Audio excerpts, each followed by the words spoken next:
now, for your Sunday night dramatic entertainment, we bring you Armchair Theatre.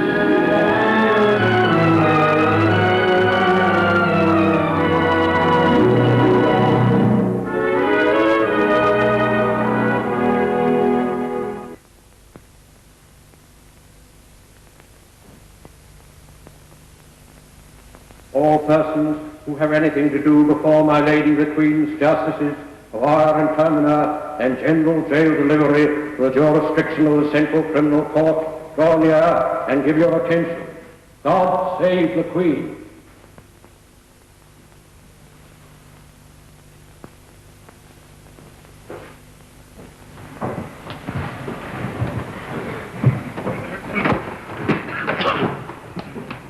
Put up the prisoner.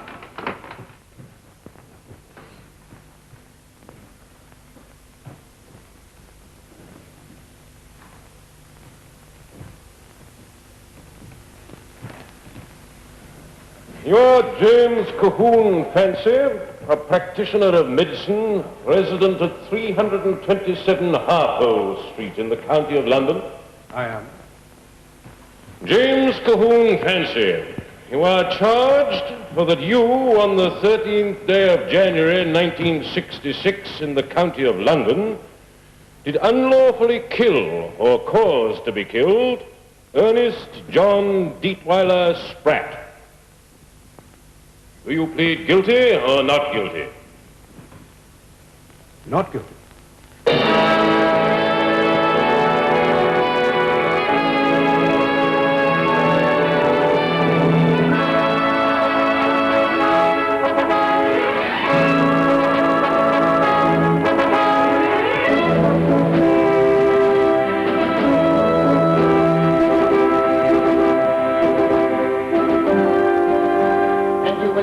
How the deceased, Mr. Ernest Spratt, was admitted to Dr. Fancy's nursing home in Harpole Street, and how, in spite of opposition from some of his staff, both Mr. Spratt's legs were amputated below the knee. You will hear how Dr. Fancy himself performed the operation, and how the patient died the following day. Shall be the truth, the whole truth, and nothing but the truth. You are Violet Charmaine Pettifer, matron of the Harpole Street Nursing Home? Yes, sir. Miss Pettifer, I want you to cast your mind back to January the 12th last. At 2 o'clock in the afternoon of that day, you were attending to your duties in the nursing home? Yes, sir. Were there any new admissions that afternoon? Only one, Mr. Spratt. Mr. Ernest Spratt, the deceased? Yes, sir. What was wrong with him? I couldn't say, Oh, but sir. surely I am not qualified as a diagnostician, sir. I see. How then did the deceased arrive at the nursing home? By ambulance? On a stretcher? No, sir. How then? He came on his scooter, sir. I see.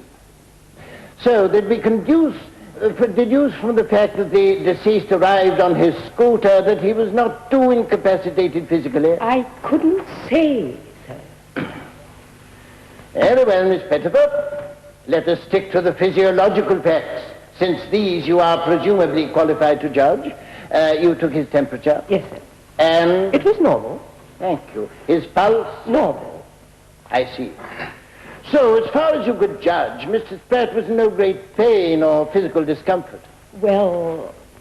As far as you could judge, Miss Pettifer? No, sir. Thank you, Miss Pettifer.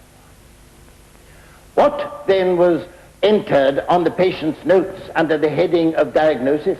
Oh, I don't think I could remember that, sir. Dr. Fancy always made the entry. Fortunate, then, that I should have Mr. Spratt's notes here. Under the heading diagnosis, we have the word amputee.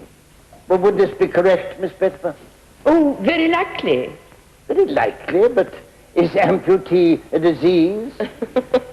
No, sir. Then you would find nothing unusual in finding Mrs. Spratt so diagnosed? No, sir. Was this a common diagnosis at the Harpole Street Nursing Home? Well, I wouldn't say common. Thank you, Miss Pettifer. No further questions, my love. Do you wish to cross-examine Mr. Blessington? No questions, my lord.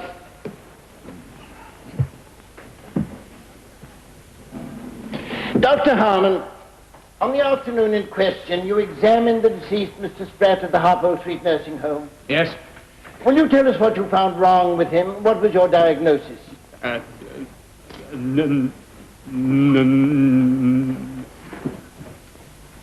Take your time, Dr. Harmon. Nothing. As far as you could ascertain, there was nothing wrong with Mr. Spratt. Yes, that's right. You told your employer, Dr. Fancy, of this. Yes, I did. What did he reply? He said I didn't know everything, did I? Was that all? No, he said psychological reasons. Put it down as psychological reasons. Those legs are coming off in the morning. Those legs are coming off in the morning? Yes. Well, did you remonstrate with Dr. Fancy? Well, yes. I said you can't take a chap's legs off for psychological reasons. What did he say? He said, you'll learn. Stick around. You'll find I'm a great one with the old saw. Great one with the old saw? Yes, that's right, my lord.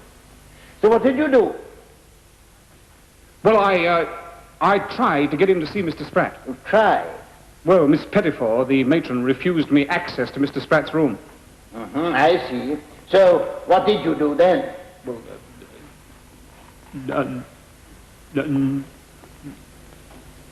nothing. I mean, there was very little I could do. What happened later that day? Well, that evening, Mr. Spratt's mother approached me in the foyer of the nursing home, and she said that I'd got to do something to stop her son having his legs amputated. She was distressed. Oh, very.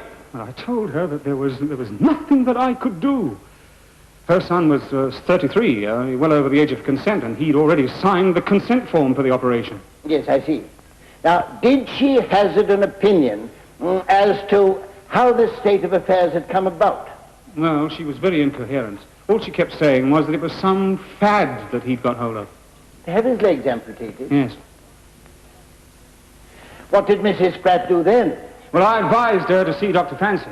And did she? Oh, yes. She went up to Dr. Fancy's office, and Dr. Fancy called the police and had her thrown out. Thrown out? Well, escorted out. He said that she was trespassing. Dr. Harmon, you told us how, in your opinion, there was no good cause for this operation on Mr. Spratt. Will you tell us now, in your own words, what happened the next day, the 13th of January? Yes. Well, I wasn't on duty the next day until 2:30 in the afternoon, and when I got back to the nursing home, Mr. Spratt was already back in his room. Having had his operation? Oh, yes. He'd apparently had it at 10 that morning. Did you examine Mr. Spratt? Yes, I did. He was in a state of acute shock. His pulse was weak and his breathing shallow. Did he speak? Well, he was unconscious at first, but he came round after a while, and I heard him mumble something, so I bent over to hear him, and I heard him say, "Have I got rid of them?" What did you understand him to mean by that? Well, I don't know, but all I could think of was that he meant his legs, and so I said yes. Did he say anything further? He smiled. He died a few minutes later. I see. Did you inform Dr. Fancy of his death?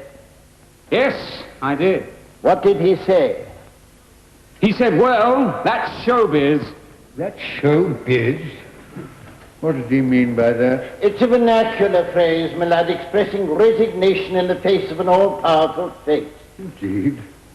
Thank you, Sir Percy.